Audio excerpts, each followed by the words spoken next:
Thank you for your time, your patience, and your service. I want to extend a very special thank you to the 12 retirees this year. As you leave the Capitol today, please know that all of us appreciate your commitment to the islands in your district and to the state. I'd like to thank the Republican leadership team, Matt, Joel, Walt, Jared, John, and Zach. You serve our caucus well, and I appreciate the help each of you provides. Majority Leader Hagenow. It's different sitting in that seat, isn't it? I am inspired by the work you do, the work you put in on behalf of your constituents and our caucus every day. The results are clear, and I thank you for your leadership and your friendship. Representative Speaker Paulson, thank you.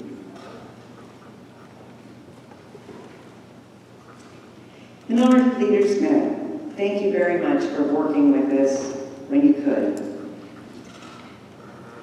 Thank you to our leadership staff, Tony, Colin, Zach, Liddy, Terry. You do yeoman's work every day, and Tony, you put up with so much, so thank you.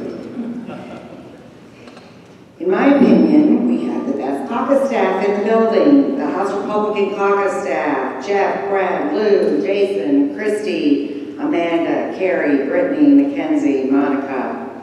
Thank you for your hard work and for the timely and reliable information you provide each of us each and every day.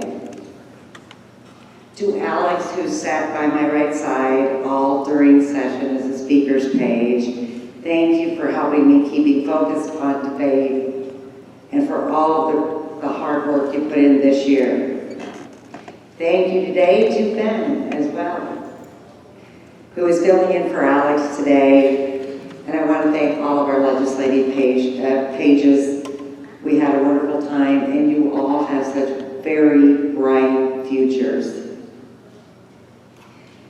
Chief Clerk Bowl, thank you to you and to all of your staff. The work you do is never noted with the amount of appreciation that it truly deserves.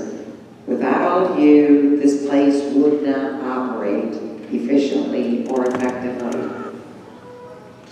Thank you to our LSA for all your hard work.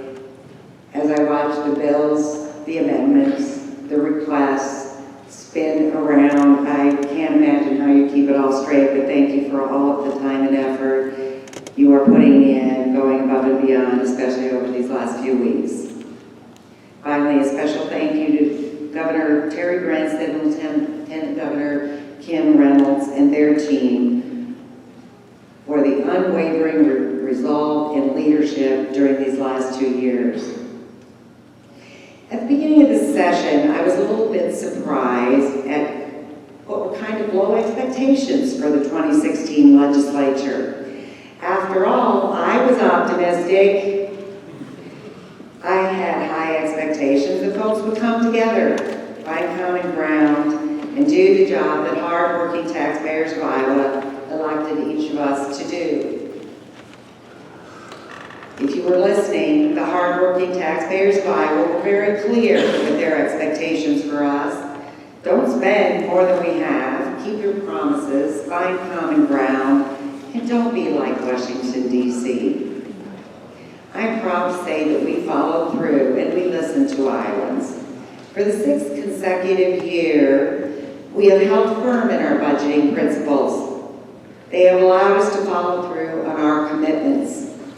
Iowa families and businesses abide by these same common sense principles every day, and the government should do no different. It is always difficult in the immediate aftermath of a legislative session to have the perspective to look back and evaluate what we accomplished, but I'd like to briefly point out a couple of things. We continued progress made by budgeting based on common sense principles. When we face a tough question on taxes and coupling, we put the hard-working taxpayers first. We invested in future jobs with the Renewable Chemicals Program. We took on critical issues of human trafficking and opioid addiction and abuse. We turned a conversation about justice reform into substantive policy changes. The Chamber should always be proud of a session that results in sound budgets, good tax policy, and strategic investments. Looking forward, we should look to reform the state's tax code and make it even more competitive with other states. We should give parents a choice in the education of their children and look for ways to free the hands of educators in our public schools. We should expand on the criminal justice reforms that we achieved this year that focus on the efforts and the resources on dangerous criminals rather than nonviolent offenders. We should continue to encourage innovation in our high schools and our community colleges to grow a highly skilled workforce that employers can depend on for the jobs of the future. Finally, we should change the conversation about how much we are allowed to spend to how much we should spend. We should value each and every dollar that the hardworking taxpayers send us each year. If we can build upon the successes of this session and work towards these future goals, it would be a monumental step towards making Iowa the premier place to raise a family or grow a business. Now, let's return home and do what we do best. Spend time listening to our constituents, taking input, and planning what the next chapter might contain. Thank you to each of you, and God bless the state of Iowa.